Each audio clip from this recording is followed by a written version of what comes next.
Hello बच्चों, तो आज के सेशन में मैं आप लोग को पढ़ाने वाला हूँ लीनियर इनइक्वालिटी, जो क्लास 11th के लिए बहुत ज़्यादा इम्पोर्टेंट होता है और कॉम्पिटिटिव एग्जाम के लिए भी बहुत ज़्यादा यूजफुल होता है और क्लास 12th में भी इसका बहुत ज़्यादा यूज होगा।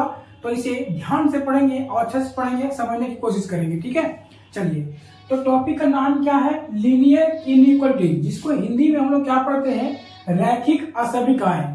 तो रैखिक असमीकाएं, तो सबसे पहले हम समझेंगे कि ये असमीकाएं क्या होती है, उसके बाद समझेंगे कि ये रैखिक क्या होता है। ठीक है, तो असमीकाएं क्या होता है कि वैसा कथन असमीकाएं कहलाता है जिसमें असमीकाएं का चिन्ह, यानी देखिए ये बड़ा है, ये छोटा है, ये बड़ा या बराबर है और या छोटा या बराबर शामिल हो, तो वैसे कथन को हम क्या कहेंगे? असमीका कहेंगे। क्या कहेंगे? असमीका कहेंगे। सपोज मानिए कि अगर इसको हम ऐसा करते हैं कि 4 जो है ना वो 2 से क्या है? बड़ा है। सही बात है भाई, तो ये भी क्या है? एक असमीका है। ठीक है, तो वैसा कोई भी स्टेटमेंट जिसमें ये 4 चिन्ह क्या हो गए?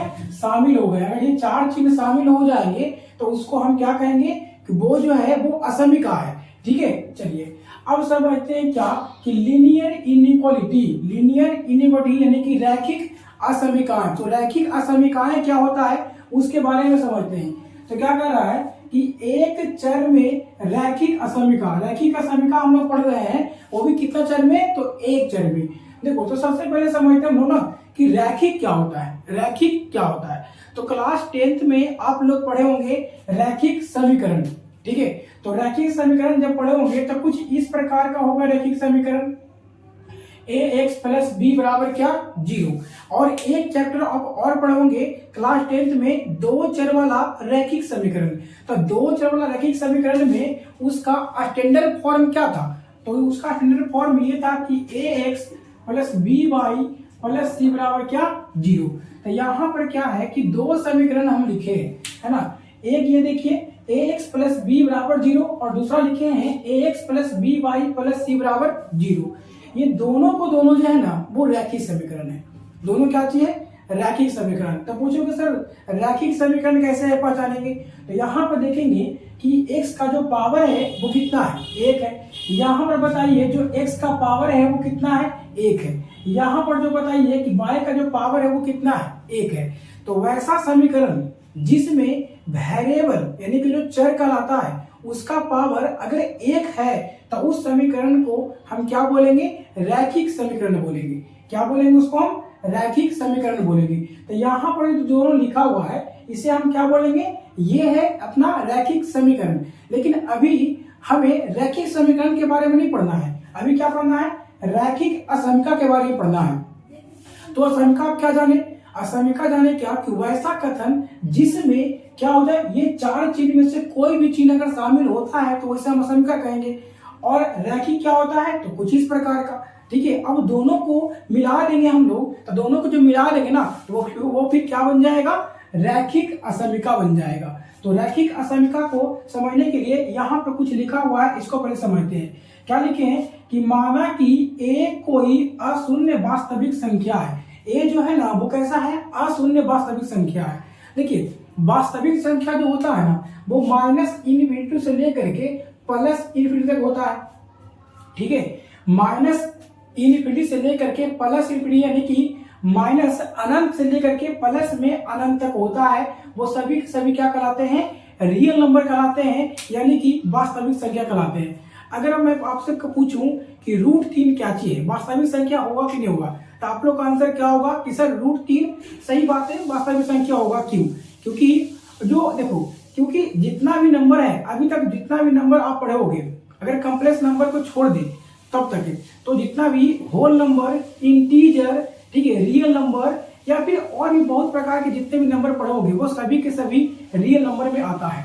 तो अभी तक कॉम्प्लेक्स नंबर को अगर छोड़ दे तो सबसे बड़ा नंबर कौन सा हो जाएगा? तो रियल नंबर हो जाएगा, यानी कि वास्तविक संख्या। ठीक है, तो बोला क्या कि माना कि a कोई अशून्य वास्तविक संख्या है। अब देखिए कि वास्तविक संख्या में ना 0 भी शामिल होता है कि नहीं? लेकिन a जो बोला है ना कि वो बोला है कि हम 0 नहीं रहेंगे। क्या रहेंगे? 0 नहीं रहेंगे, अशून्य रहेंगे, मतलब कि नन 0। इसको इंग्लिश में हम लोग क्या बोलते हैं? नन 0। मतलब a जो है ना वो 0 नहीं है, ए क्या नहीं है, 0 नहीं है। ठीक है, तो ये बोला कि माना कि ए कोई अशून्य वास्तविक संख्या है और x कोई चर है। x कोई क्या, चर है। तो चर के मतलब समझते हैं ना कि कोई भी समीकरण में हम चर उसको बोलते हैं जिसका मान हमें पता नहीं होता है। सपोज यहाँ पर देखिए a है तो ये चर नहीं है, यहाँ b है तो ये भी चर नहीं है, और ये c जो है यहाँ भी चर नहीं है। तो एक चर कौन है भाई, x और y, क्योंकि x और y का मान हमें इसमें पता नहीं है। और a b c जो है वो एक नियत राशि है, कांस्टेंट है। पता है आप लोग को कि जो कांस्टेंट होता है ना, जैसे कि दो क्या चीज कांस्टेंट है, तो अगर हम कहेंगे कि आप लोग को कि जी हमें 2 मार्कर दो बच्चों, क्या दो, 2 मार्कर दो, तो 2 मार्कर आप अर्थ पर से जाओ, चल जाओगे चांद पे चल जाओगे। ठीक है, तो चांद पे जाओगे तो वो 2 5 बन जाएगा कि 2 ही रहेगा ना भाई, हाँ तो 2 रहेगा। ठीक है, तो वो जो ही क्या होता है ना कि जिसके देखिए ऐसा क्वांटिटी, ऐसा राशि जो सबके लिए समान है, जो सबके लिए क्या हो, समान हो, तो उसको हम क्या बोल देते हैं, कांस्टेंट बोलते हैं, नियत बोलते हैं। ठीक है, तो बोला क्या कि a जो है ना वो कोई अशून्य वास्तविक संख्या है और x क्या चीज है, कोई चर है। तो असमीका का रूप, तो रूप बनेगा कुछ कुछ इस प्रकार का कि ax plus B less than क्या, 0। दूसरा क्या चीज है, ax plus B greater than 0। तीसरा क्या चीज है, ax plus B less than और इक्वल टू 0। और चौथा क्या चीज है, ax plus B greater than equal to 0 एक चर में रैखिक असमीका कहलाता है। देखो समझने के लिए क्या समझेंगे हम लोग कि देखो इसमें चर कितने हैं, तो कहोगे सर एक है, वो चर का नाम क्या चाहिए भाई, तो x है ना, तो ये चर हो गया, एक चर हो गया। और इसको जब शामिल कर दिए तो क्या हो गया, असमीका। तो एक चर असमीका, तो एक चर में असमीका होगा।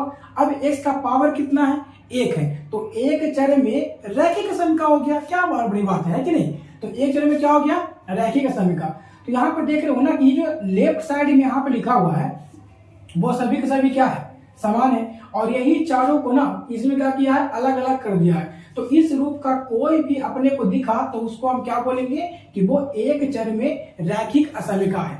क्या है वो, एक चर में रैखिक असमीका है। सपोज अगर हम ऐसा लिखते हैं कि 2x प्लस 3 ग्रेटर देन 0, कि 2x प्लस 3 जो है वो 0 से बड़ा है, तो इसको हम कहेंगे कि बताओ जी ये कैसा समीका, कैसा असमीका है। तो कहोगे सर ये जो है लिखा हुआ है वो एक चर में रैखिक असमीका है। तो कहेंगे एक चर में कहा है भाई, तो कहोगे सर इसमें क्यों चरना है, तो कहेंगे कि रैखिक क्यों भाई, तो कहोगे सर इस पर चर जो है उसका पावर तो एक ही ना है, तो इसीलिए ये क्या कहलाएगा सर, तो ये रैखिक असमीका कहलाएगा। कितना चर में, तो एक चर में। ठीक है, चलो तो मेरे ख्याल से आप लोग को सबको समझ में आ रहा होगा। अगर समझ में नहीं आएगा तो कमेंट जरूर कीजिएगा कि हाँ भाई सर यहाँ पे समझ में नहीं आया है, तो बिल्कुल समझा देंगे भाई।